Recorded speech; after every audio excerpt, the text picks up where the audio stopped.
¿qué tal? Bienvenidos a una edición del Catecismo de la Iglesia Católica. En su programa Esta es Nuestra Fe, el canal católico San José llegando hasta sus hogares para llevarles la imagen de la evangelización.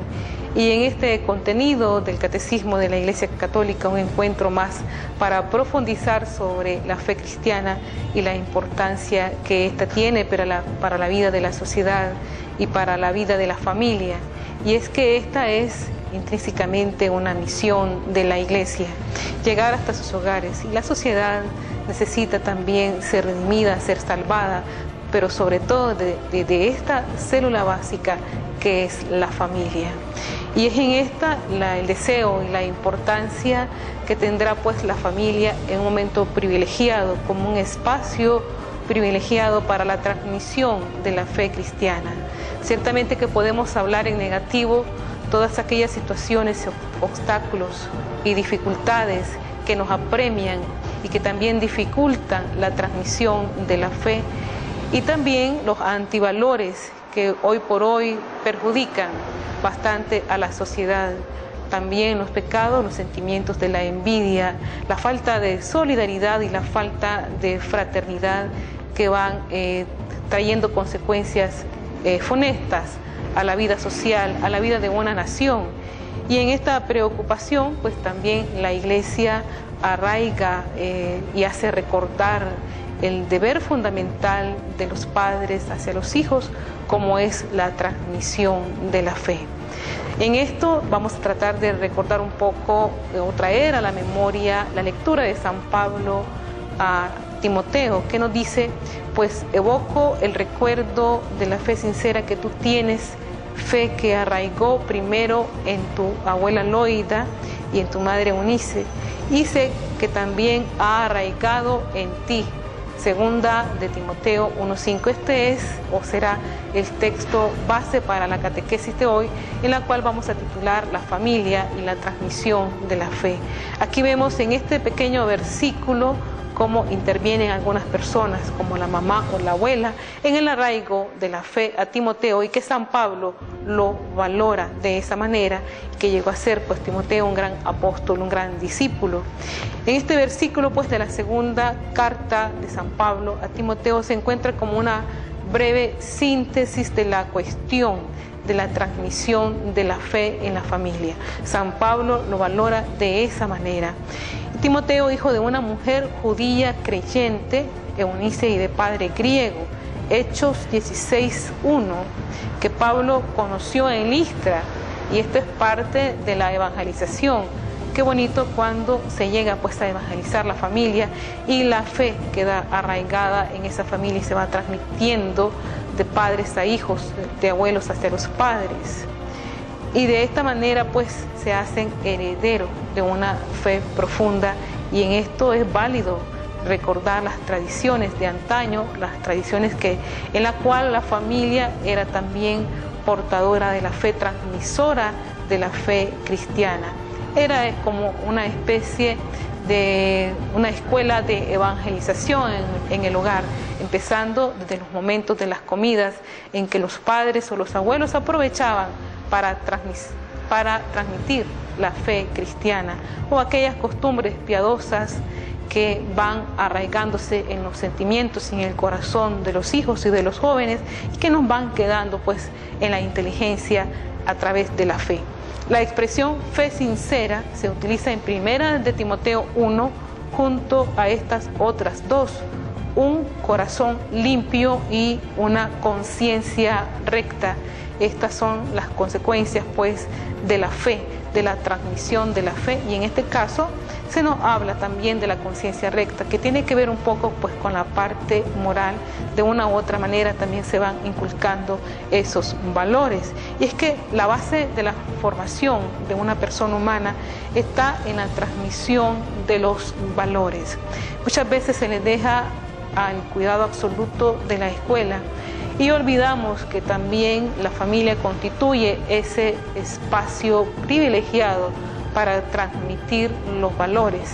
También tenemos que saber que estamos inmersos en una cultura que poco a poco va desarraigándonos, va arrancándonos de lo que se puede llamar pues el amor de Dios o la fe o los valores, una cultura que se va destacando el individualismo, la falta de fraternidad, como decíamos anteriormente, la falta de solidaridad, una cultura de lo fácil, una cultura de lo que me sale a mí mejor o de lo que supuestamente a mí me conviene, dejando atrás el verdadero valor de las cosas. San Pablo exhorta a Timoteo en esta misma carta a perseverar en lo que ha aprendido y en lo que ha creído, teniendo presente de quienes lo aprendió desde niño y cuando conoció las Sagradas Escrituras, segunda de Timoteo 3, del 14 al 15.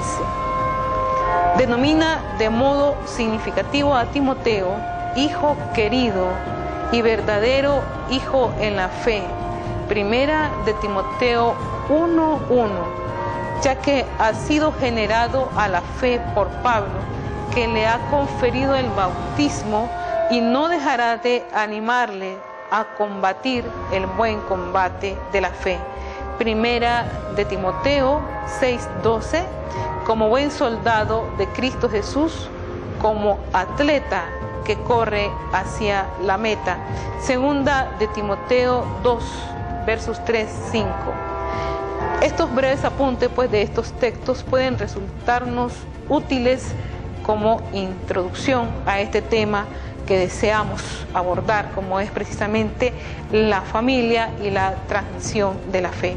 El primero es observar cómo Pablo recuerda los nombres de la madre y de la abuela de Timoteo. Es bien conocida la importancia de los nombres que en el mundo bíblico indican una vocación y una misión que comporta siempre una conversión, y en estos casos interfiere o intervienen, mejor dicho, la mamá y la abuela de Timoteo en su vida de fe. El nombre, de modo muy semejante a la fe, lo recibimos a través de la mediación de nuestros padres. Y podemos decir que el dinamismo de la fe es como un progresivo inscribir nuestro nombre en el nombre de Dios y de este modo entrar en la vida eterna para participar de ella plenamente cuando nuestros nombres quedan definitivamente inscritos pues en el libro de la vida. Otro dato significativo es como citan a la madre y a la abuela de Timoteo como singulares transmisores de la fe, y al nieto, al hijo respectivamente. La relevancia que adquiere la mujer en esta cuestión no debe ser pues ignorada ni mal interpretada.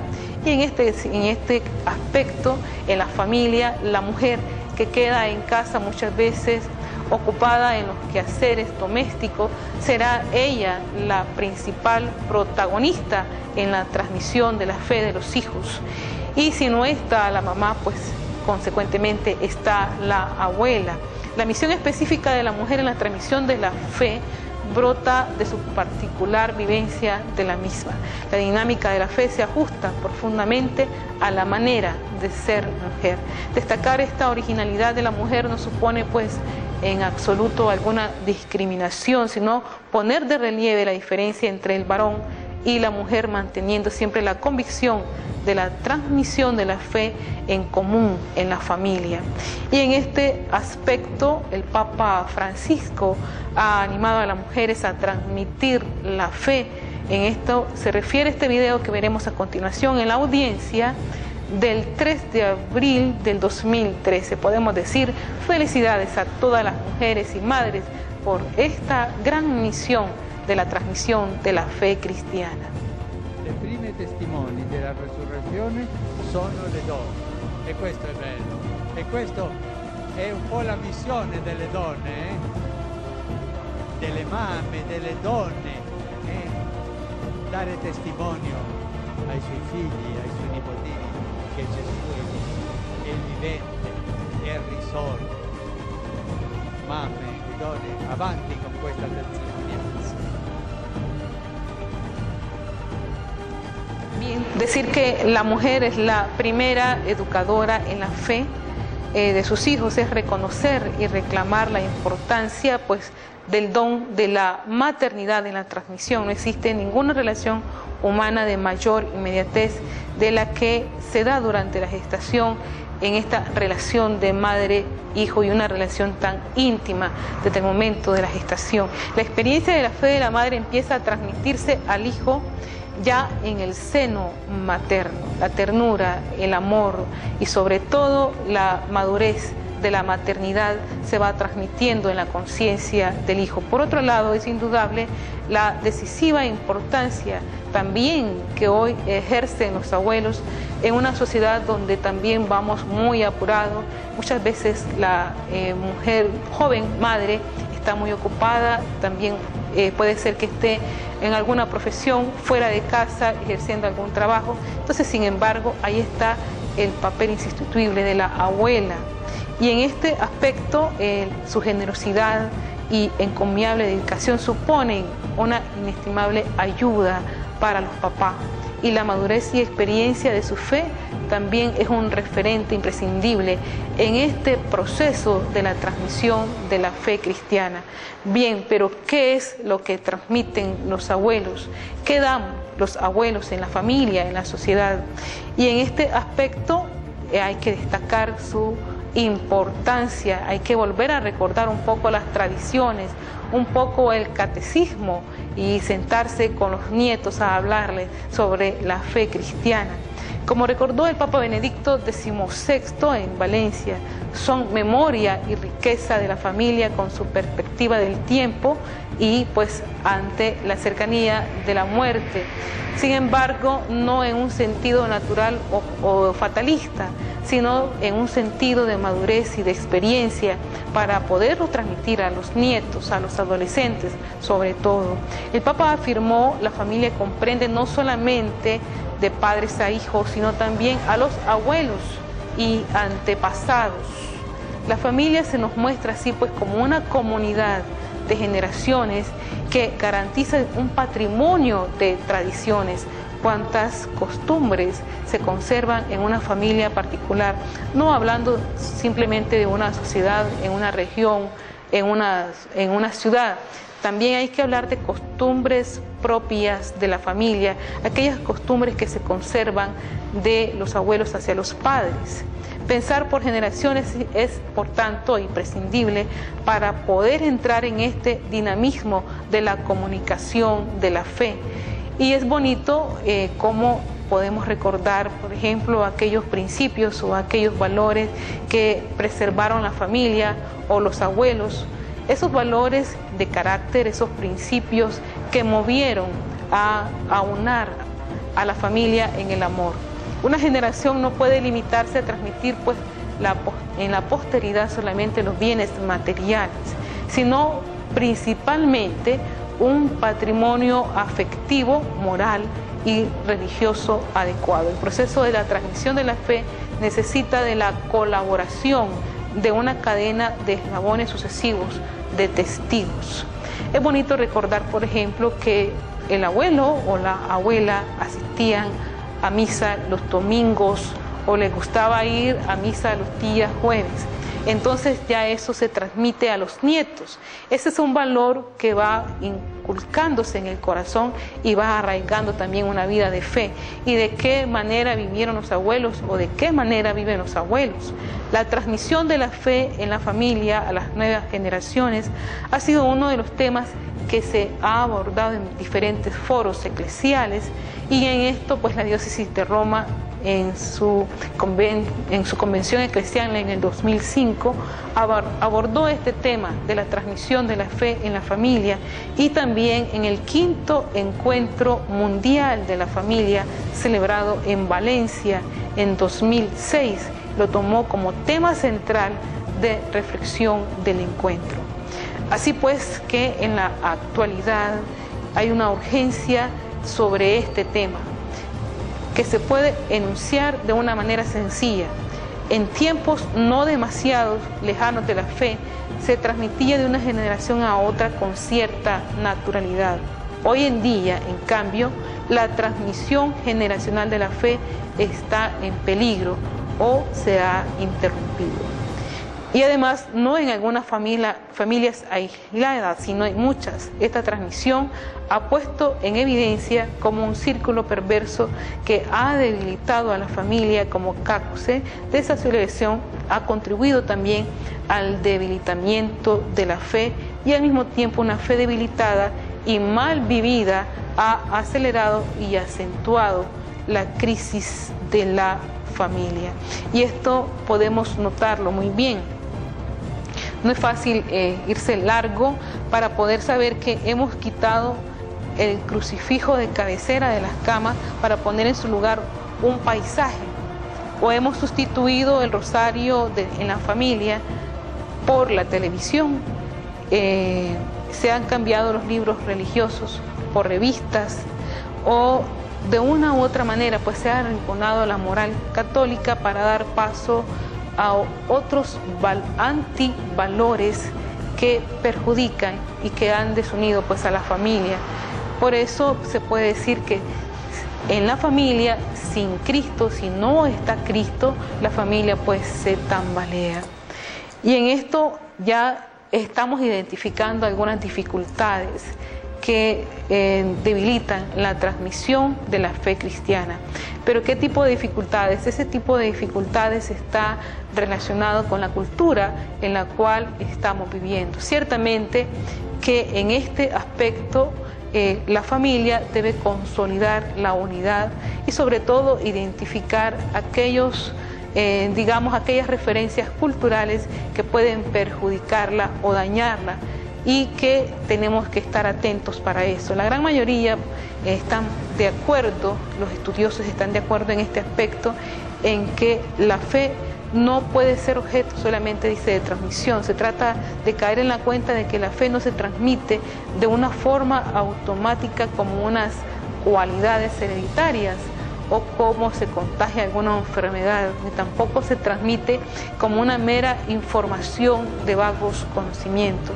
La fe no es un sistema de ideas, no es solamente un concepto, también es una vida en la cual hay que compartir y comunicar una experiencia de vida. No solamente una enseñanza, sino también sobre todo una experiencia de vida que sobresale en el testimonio. Muchas veces, y en esto están de acuerdo todos los pedagogos, todos los psicólogos, los hijos hacen lo que ven en los padres. La fe pues es una experiencia muy personal, un don de Dios que se acoge en la libertad, que lo define lo que uno quiere ser. En otras palabras, el catecismo lo afirma, la fe es un acto personal de libre respuesta a Dios que se revela en el número 166. Transmitir pues la fe no significa transmitir algo, sino favorecer ese encuentro, ese acontecimiento con alguien. Por tanto, la fe no se reduce a una realidad sociológica o psicológica, ni siquiera es reductible a un valor, pues la formalidad de los valores corre el riesgo de dejar la fe sin contenido. La experiencia de la fe, por tanto, abarca unas múltiples experiencias y múltiples dimensiones, como don, como una virtud teologal, como un acto humano, sobre todo porque estamos entregando nuestra libertad. No basta simplemente el asentimiento, basta también una adhesión, un acto humano. La fe en cuanto a adhesión a Dios experimenta pues toda esa realidad absoluta del ser, y frente a la propia vida y en la familia tenemos que darnos cuenta qué tipo de experiencias van probando la fe. Y no solamente la fe en la familia, hay experiencias concretas que la abordan también los jóvenes en sus quehaceres cotidianos, en la universidad, en la escuela, en sus relaciones con los demás jóvenes, en la calle. Entonces, no es solamente la vivencia subjetiva de un contenido, también es la vivencia, es la experiencia de cómo voy a vivir la fe en medio del mundo. También el padre de familia, la mamá, tiene que darse cuenta qué tipo de realidades concretas afectan su fe. Y en esto significa pues que la fe es algo dinámico, no es algo simplemente subjetivo, sino algo dinámico que también trasciende nuestra realidad. La fe tiende y necesita comunicarse, la fe se fortalece y se crece cuando se comunica a los demás.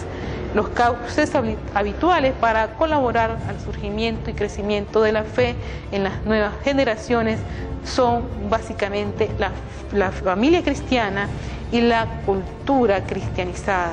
No basta, por tanto, a veces dejamos el espacio a la parroquia, a la catequista o al catequista, al maestro de educación en la fe, en la cual ellos están transmitiendo constantemente.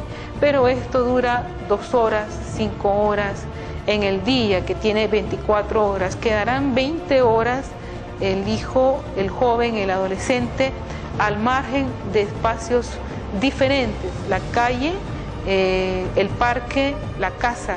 Y en esto tenemos que tener bastante cuidado, quiénes están en la casa y qué transmitimos a los jóvenes, a los niños, a los adolescentes. Ayudar a los padres a transmitir la fe a sus hijos implica pues una clara conciencia de que no podemos y no pueden sentirse sustituidos en esta misión, trabajando por generar una cultura cristiana familiar, una cultura de amor, una familia incompatible con una cultura del bienestar y de las relaciones puras, a tener cuidado sobre todo en nuestras actitudes en relación con los hijos. Entonces los hijos verán lo mejor de nosotros. Veamos este video muy ilustrativo que nos muestran cómo los niños en esta primera edad hacen lo que ven en los padres.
Entonces decíamos anteriormente que tenemos que identificar en qué tipo de cultura es la que nos está invadiendo para poder transmitir la fe de manera pura.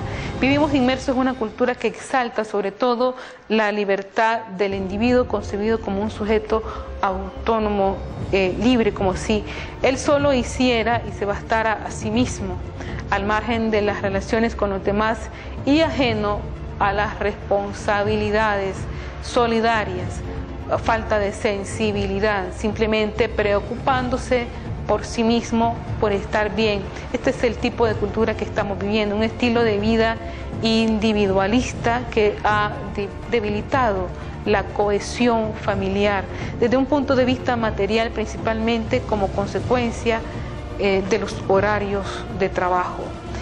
Vivimos inmersos en horarios extras por ganar un poco más y entonces vamos dejando ese espacio a un espacio individualista, a un espacio que al coste va a dañar pues a la familia.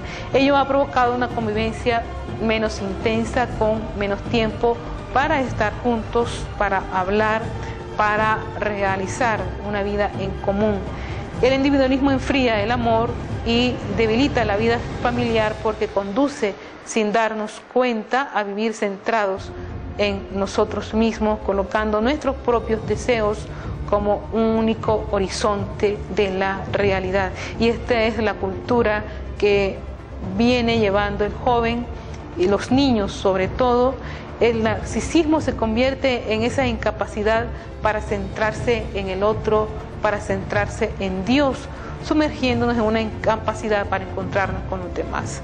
Desde esta perspectiva pues se comprende cómo el acto de fe ha sido estudiado y pone de relieve este sentido de diálogo, de relación. La fe nunca es individualista, necesariamente se necesitan 2 o 3 para poder comunicarse. Y en este punto fundamental en el cual la familia como comunión juega un papel fundamental y decisivo. El individualismo conecta con la pérdida de la esperanza y pone de manifiesto cómo la crisis de paternidad y la consecuente ausencia de la transmisión de la vida debilitan la transmisión de la fe, pues indudablemente en el origen de esta y la lógica de la entrega es idéntica para transmitir la vida y la fe. De aquí pues la preocupación en las familias de hoy de solamente tener un hijo. Basta con un hijo porque con esto será suficiente, yo tengo que estar bien, dice el papá o la mamá, yo tengo que estar bien, vestirme bien, y entonces hacen un presupuesto al aire en cuánto se pueden gastar a sí mismos y en cuánto se pueden invertir en un hijo, y entonces queda la familia supeditada a esto, a solamente uno. ¿Por qué? Porque ya no me da más. Esto es una consecuencia a la larga de la cultura individualista en la cual estamos sumergidos. Y ya desde Abraham, nuestro padre en la fe está estrechamente unida a la experiencia de la prueba y a la prueba, pues sobre todo del sufrimiento. Y sobre todo esto nos dice, bueno, ¿para qué voy a sufrir? Y entonces esto me va alejando de la responsabilidad que conlleva tener hijos. Ser padre supone abrir camino a otros, lógicamente, y por ello implica el coraje de convertirse en pasado. En cierto modo, este drama es inevitable, pues el joven ha de madurar, asimilar e interiorizar su propia fe. Ya no le vale la fe de sus padres y el modo en que la viven, sino que también el joven ha de encontrar por él mismo el modo personal de relacionarse con Dios, su estilo propio de vivir esa vida de fe en Cristo en medio del mundo, en medio de los espacios que le toca vivir. El ambiente, la cultura, los amigos, los compañeros de colegio, los compañeros en la universidad, ejercen ahora un influjo creciente. Entonces aquí este espacio se convierte en un espacio de prueba de la fe en la cual el joven, el niño, el adolescente, también ellos se convierten en testigos.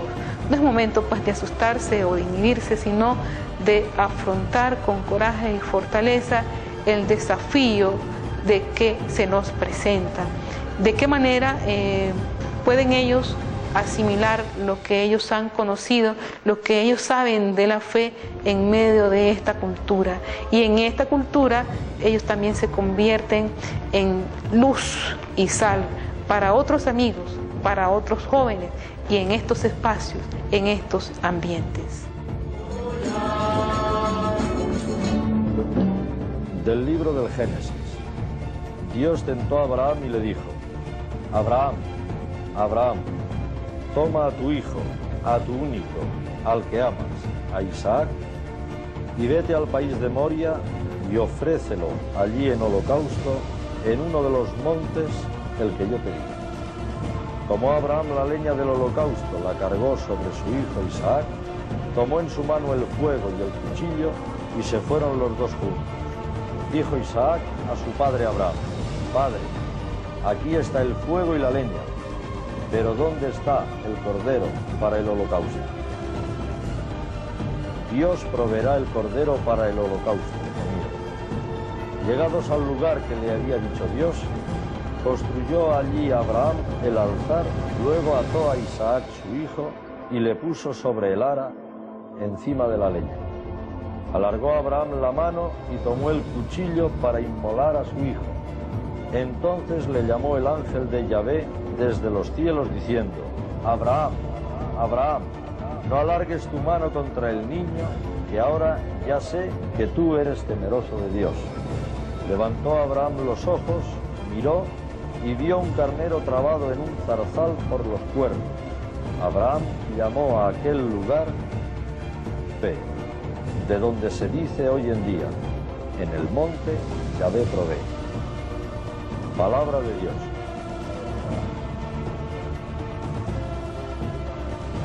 Bien, pues esta palabra es la que el Señor nos da en esta mañana para todos nosotros, viene en nuestra ayuda.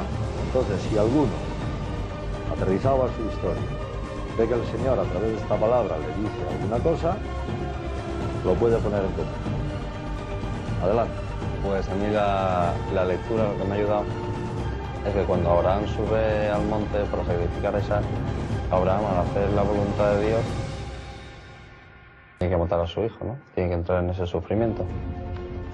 Y yo veo como eso me ocurre a mí también porque, por ejemplo, en la facultad, pues yo me encuentro con que para hacer la voluntad de Dios tengo que ser diferente de los demás. Y eso parece que es un sufrimiento, una muerte, porque tengo que romper con lo que ellos hacen, tengo que romper con ellos, por decirlo así. Y veo que hago la voluntad de Dios y que vivo feliz.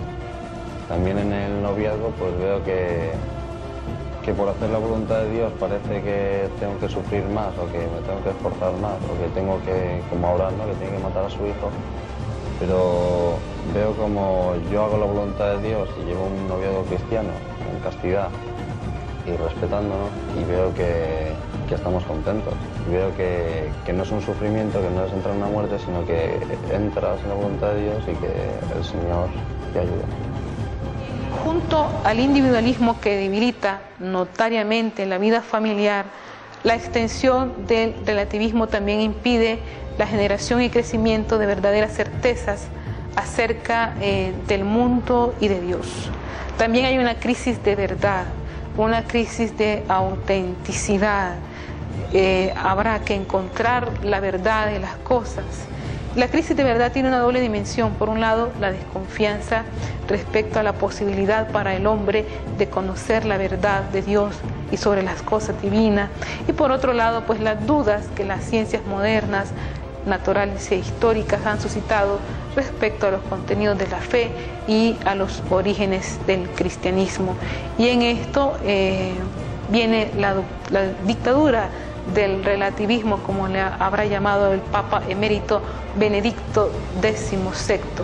La fe que los padres han de transmitir a sus hijos posee pues una doble dimensión. En primer lugar, es una luz para poder dirigirse a la verdad revelada en su misterio. En segundo lugar, se trata de un asentimiento de la voluntad a aquel que se nos revela. Ambas dimensiones reflejan la profundidad del don de Dios en el que se asiente el acto de fe y cómo se reclama la persona entera. El arraigo por vivir una vida fácil se le llama hoy una vida light. Todo lo que es fácil, todo lo que se suscita de inmediato es lo que a nosotros nos conviene. Por eso es que existen bebidas light, comidas rápidas. Y sobre esa cultura también existen ideas light, ideas fáciles que se van dando asentimiento en el corazón y en la mente de muchos jóvenes. La dinámica de la fe como respuesta al don de Dios tendrá entonces el carácter de una conversión permanente unida al asentimiento y a la entrega en la cual es intrínseca la fe. Es preciso señalar pues otra dificultad radical para que el evento de la transmisión de la fe se verifique, y esta dificultad se le puede dominar el emotivismo de la fe. una consecuencia de esta vida light, de esta vida fácil, también es el emotivismo de la fe. Creer que la fe es sinónimo de sentimiento o de una experiencia del sentimiento de la persona. Si yo siento el gozo, si yo me siento bien, si yo me siento tranquilo o me siento tranquila, entonces frente a otras realidades o las cosas me salen bien, entonces quiere decir que estoy viviendo un emotivismo de la fe. Las estoy relacionando con la experiencia del sentimiento, no con la adhesión de la voluntad. Y tenemos que estar claro que la fe es una adhesión de voluntad. Cuando un sentimiento vago y poco comprometido suplanta las grandes certezas de la fe, los gestos de la fe quizás se vuelven repetitivos por costumbres o por rutinas, pero se deja de verificar una acogida real del contenido de la fe y una adhesión auténtica a la persona de Jesucristo. Por tanto, tenemos que enseñar o tenemos que dar testimonio los padres, los jóvenes, sobre todo que están en esa búsqueda de la verdad, que no es simplemente es emotivismo, un simple sentimiento, implica una adhesión de la voluntad, es decir, actos concretos de la fe, aunque estos muchas veces vayan contrario a nuestros ánimos, porque puede ser que la prueba pueda ser muy dura, entonces nuestro ánimo no está muy comprometido. Aquí vale el acto de la fe. Aquí está la familia, cómo se conduce la fe, conducir a Cristo y la conversión progresiva hacia la vida de Él. El papel de la familia es tan determinante que podemos decir que la vida cristiana o se genera en la familia o no se genera en otro ámbito. En la comunión de vida, que es la familia fundada pues en el matrimonio, acontece precisamente en el encuentro con los demás que se ofrece un verdadero sentido en la vida.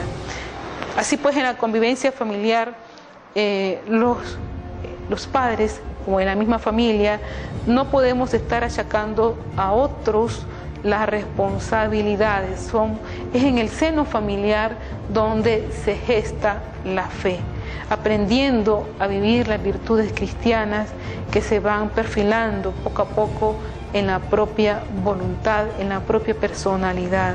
La oportunidad de esta tarea educativa pues es desde la fe y hará que el niño descubra como algo normal en su vida de Dios, que es importante para los padres. Si el niño observa que esa vida de Dios no se da en la familia, entonces él tendrá esa concepción de la poca importancia o del alejamiento de Dios en la familia. Así pues, los niños se despierta el deseo de Dios, el gusto de conocerle, de amarle, en un clima de confianza, de cercanía, de amabilidad, que implican ejercicios de tolerancia, primero en el seno de la familia. Y estos ejercicios muchas veces cuestan, porque las personas somos totalmente diferentes. No se dan actos simplemente por gusto o por emotividad. También hay otras situaciones que nos cuestan, y en esto está el ejercicio de las virtudes. Por eso es que se llaman virtudes, porque son actos que se van ejercitando poco a poco, actos que nos cuestan realizar.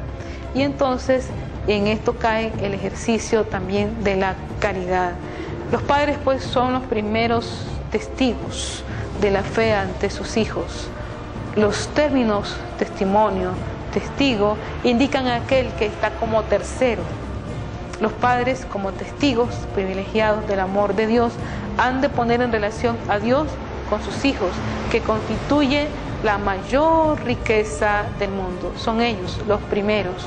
No podemos decir la sociedad es culpable.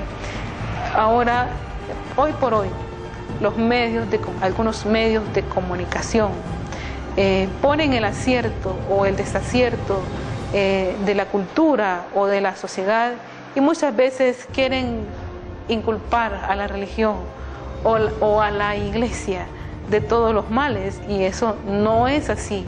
Es algo que nos quieren introducir en nuestras mentes y en nuestros corazones. También para dejar a un lado la responsabilidad de la familia, y en esto hay que estar cierto. La primera responsabilidad, el primer testimonio, tiene que arraigarse en la familia.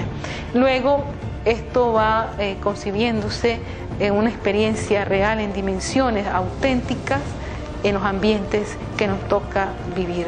Así pues, los padres serán los heraldos del Evangelio, son ellos los primeros transmisores de la fe cristiana, y haremos de nuestra sociedad, haremos de nuestra ciudad lo que la familia es en pequeño. Nicaragua será lo que nosotros queremos ser. Bien, un poco con esta preocupación, veremos a continuación un video donde se muestra el testimonio de una familia cristiana, donde se reúnen a la mesa a compartir la palabra de Dios y sus propias experiencias, cantan y alaban al Señor. Así pues, que esto nos vaya sirviendo para alimentar aquellas devociones, aquellas tradiciones que aprendimos de los abuelos hacia los padres, de los padres hacia los hijos, y que los hijos vayan a transmitir nuevamente a los futuros hijos. Bien, hasta una próxima edición del Catecismo de la Iglesia Católica. También a los padres que ahora están, sabéis, los abuelos con nosotros, pues contentos de que están con nosotros, de servirles, de acompañarles en este momento de sufrimiento, de enfermedad, y ayudarles en lo que podamos, acogerles en la casa. Parece que la casa se estira, parece que es imposible, y viene un hijo, viene un padre, parece que se estira, y todos la mesa se estira también, y todos cabemos, que está en el corazón, no en el nuestro, no en nuestras fuerzas, sino en el amor que Dios nos tiene, que se refleja, no es más que un reflejo del amor que Dios nos tiene y la misericordia que ha derramado con nosotros, porque si no nosotros estaríamos cada uno. Padre nuestro que estás en el cielo, santificado sea tu nombre, venga a nosotros tu reino, hágase tu voluntad en la tierra como en el cielo. Danos hoy nuestro pan de cada día, perdona nuestras ofensas, como también nosotros perdonamos. No nos dejes caer en la tentación y líbranos del mal.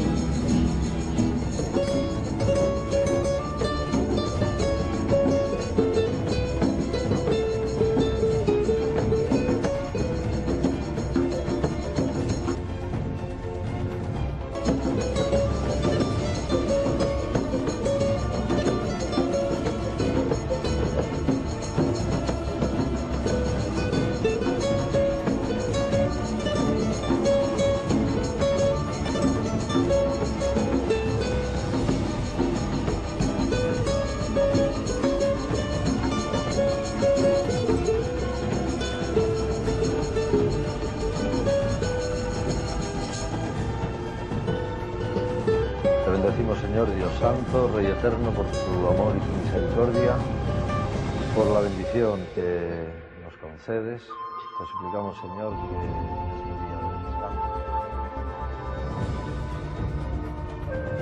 Cristina, que el Señor te bendiga. Lidia, que el Señor te bendiga. Elena, que el Señor te bendiga. Miguel, que el Señor te bendiga. Jesús, que el Señor te bendiga.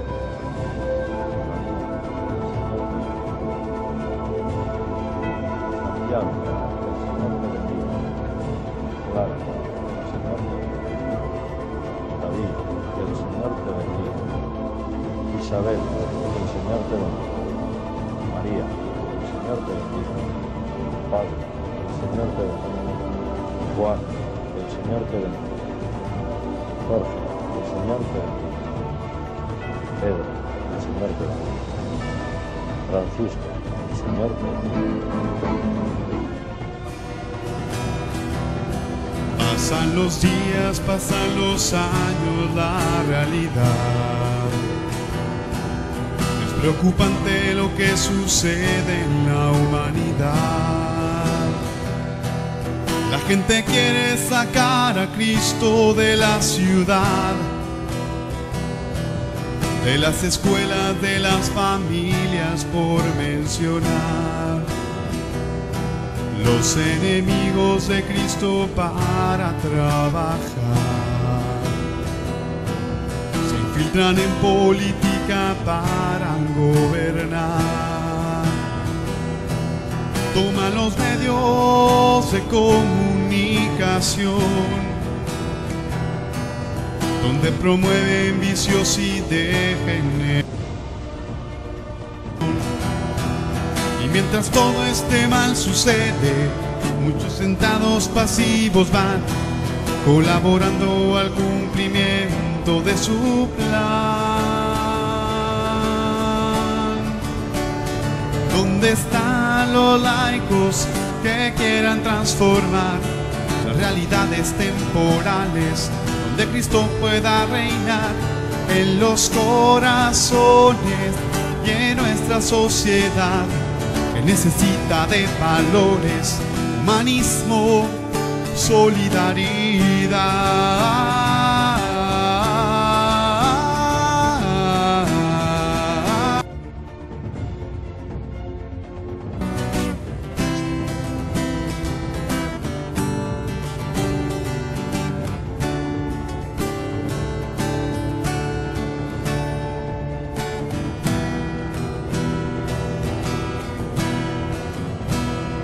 Dios dijo: escucha, yo estoy contigo, no temas ya. Si tienes hambre y sed de justicia, feliz serás. Dichoso si te persiguen por mí al proclamar el reino de Dios, en el que encontrarán la paz. Dichoso si recibes insultos, difamación, a causa de tu estilo de vida y consagración, porque en el cielo recibirás consolación. La recompensa, así lo dijo mi Señor. ¿Qué esperas para ser testimonio? Vístete del hombre nuevo ya, proclama al mundo cuál es la auténtica verdad. ¿Dónde están los laicos? ¿En dónde se hallarán? Porque la iglesia necesita más ejemplos de santidad, firmes y valientes, que quieran conquistar nuevas almas para Cristo y su causa edificar. ¿Dónde están los laicos que quieran transformar las realidades temporales, donde Cristo pueda reinar en los corazones y en nuestra sociedad, que necesita de valores, humanismo, solidaridad?